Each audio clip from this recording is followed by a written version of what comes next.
अभी हमारे पास एक क्वेश्चन है, तंत्रिका तंत्र क्या है, यानी कि what is nervous system and discuss इस इट्स मेन फीचर्स। यानी इसकी मौलिक जो विशेषताएं हैं उसको हमें जो है वो प्रभाव डालना है उस पर। तो आइए और इसका देखते हैं। तंत्रिका तंत्र एक ऐसी जटिल, क्योंकि ये जो चैप्टर है ना अब यहाँ से चेंज हो जाता है। केंद्रीय तंत्रिका तंत्र एक ऐसी जटिल संरचना है जो शारीरिक क्रिया को नियमित रूप से नियंत्रित करता है तथा व्यक्ति के चेतन अनुभूतियों के सभी पहलुओं के लिए जिम्मेदार होता है। तंत्रिका तंत्र एक संगठित संपूर्णता के रूप में कार्य करता है, फिर भी इसकी संरचना एवं कार्य पर समुचित ढंग से प्रकाशित करने के लिए इसे कुछ खंडों में बांटा गया है। और जो केंद्रिका तंत्र है, तंत्रिका तंत्र, इसको दो मुख्य भागों में बांटा गया है। पहला है केंद्रीय तंत्रिका तंत्र और दूसरा है परिधीय तंत्रिका तंत्र। और इन दोनों के भी है ना कई उपभाग हैं, दो उपभाग हैं। जैसे केंद्रीय तंत्रिका तंत्र के दो भाग हैं, मस्तिष्क और सुषुम्ना। और परिधीय तंत्रिका तंत्र के भाग हैं कायिक तंत्रिका तंत्र यानी कि सोमैटिक नर्वस सिस्टम तथा स्वायत्त तंत्रिका तंत्र यानी ऑटोनोमिक नर्वस सिस्टम। फिर स्वायत्त तंत्रिका तंत्र के भी भाग हैं अनुकंपी तंत्रिका तंत्र तथा उप अनुकंपी तंत्रिका तंत्र। ठीक इसी तरह से कायिक तंत्रिका तंत्र के भी दो भाग हैं, कपालीय तंत्रिका तंत्र तथा मेरुदंडीय तंत्रिका। इसके बाद जो है इसकी जो है ना मौलिक जो विशेषताएं हैं, जो तंत्रिका तंत्र है इसके दो मौलिक विशेषताएं हैं। पहला जो मौलिक विशेषता है, तंत्रिका तंत्र की दो मौलिक विशेषताएं हैं जिस पर यहाँ प्रकाश डालना जो है आवश्यक हो जाता है सबसे पहले। और ख़ास करके जब आप एग्ज़ाम्स वगैरह की तैयारी कर रहे हैं वहाँ पे बहुत ज़्यादा ज़रूरी हो जाता है। पहला है मैनिगनस संपूर्ण तंत्रिका तंत्र, अर्थात मस्तिष्क, सुषुम्ना और क्रेनियल मेरुदंड तंत्रिका तंत्र स्वायत्त गैंग्लिया तथा कुछ कड़ा संबंधात्मक ऊतकों से ढका रहता है। मस्तिष्क तथा सुषुम्ना पर इस तरह के सुरक्षात्मक शीत को मैग्नेस कहा जाता है, मेनिनगस कहा जाता है, जिसका एक वचन प्रारूप को मैनिक्स कहा जाता है। मैनिक्स के तीन सुरक्षात्मक जो है सुरक्षात्मक परतें या फिर झिल्ली होती है, जिसको हम चित्र में देख सकते हैं।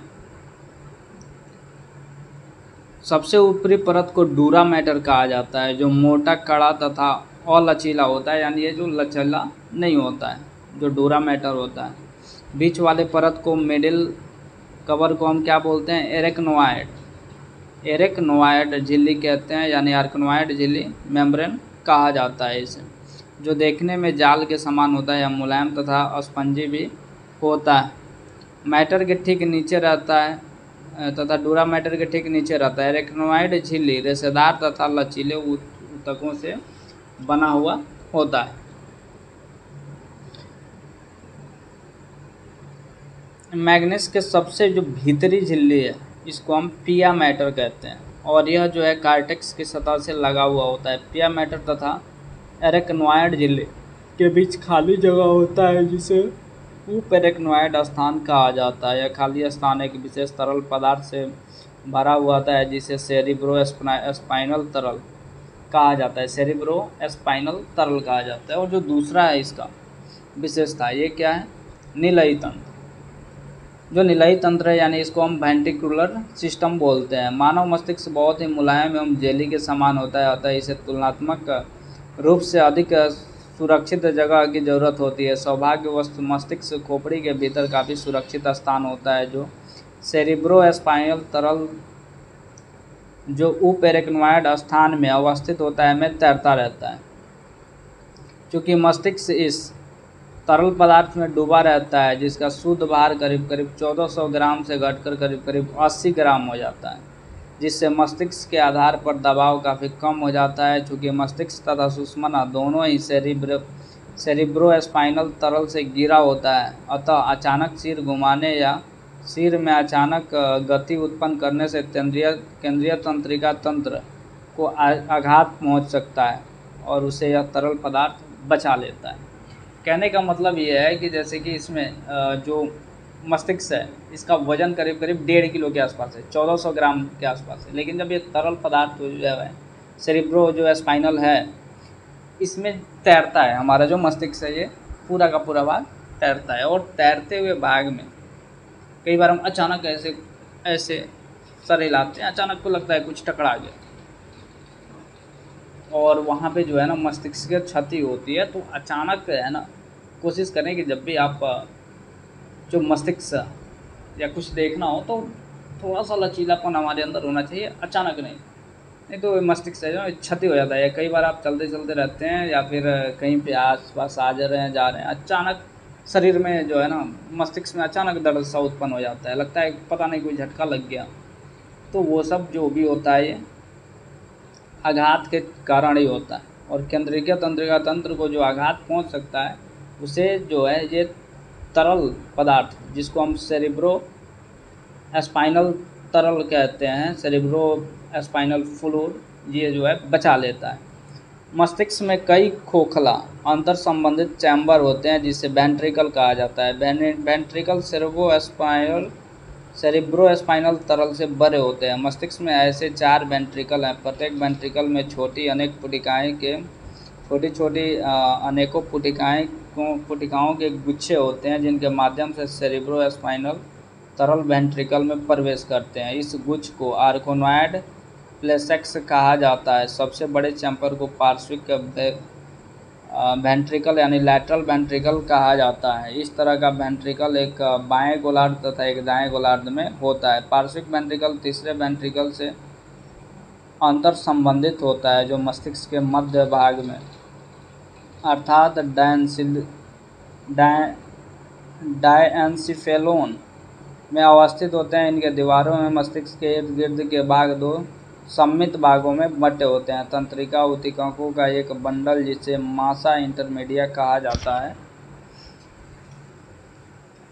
तथा तीसरे वेंट्रिकल के मध्य से होकर गुजरते हैं।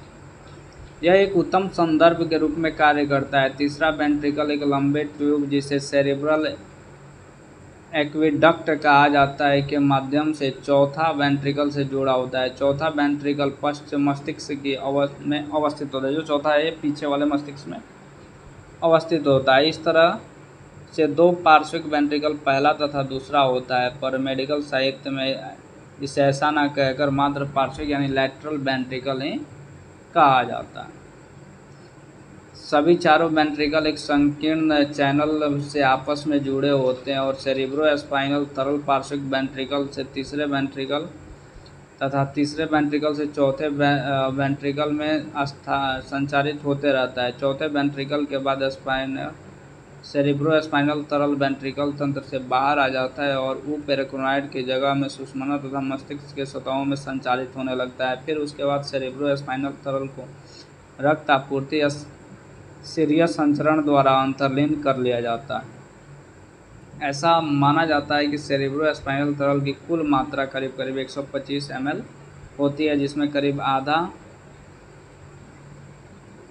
प्रत्येक 3 घंटे के बाद स्वच्छ सेरेब्रो स्पाइनल तरल में प्रतिस्थापित होते रहते हैं। इसलिए एक दिन में यह तरल पदार्थ कई बार कोरोवाइड प्रोसेस से उत्पन्न होते रहता है।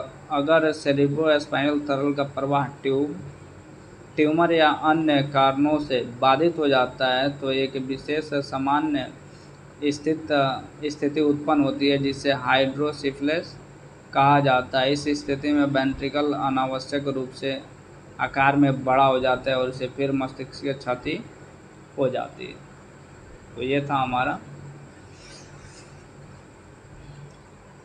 तंत्रिका तंत्र और उसकी जो 2 मौलिक विशेषताएं जी है, और इसमें थोड़ा सा और भी छूटा हुआ है जिसको आप बुक पढ़ने पे जरूर वहाँ पे, जैसे धूतर मस्तिष्क में भी कई सारी चीज़ें होती हैं तो वो भी है मैग्नीज में निचली तरह, उसमें जिसमें उजला पदार्थ और दूसर भी होता है। तो वैसे कई सारी चीज़ें हमें पढ़ना है और देखते हैं आगे क्वेश्चन होगा फिर उस वहाँ पे हम ज़रूर लेके आएंगे इसको।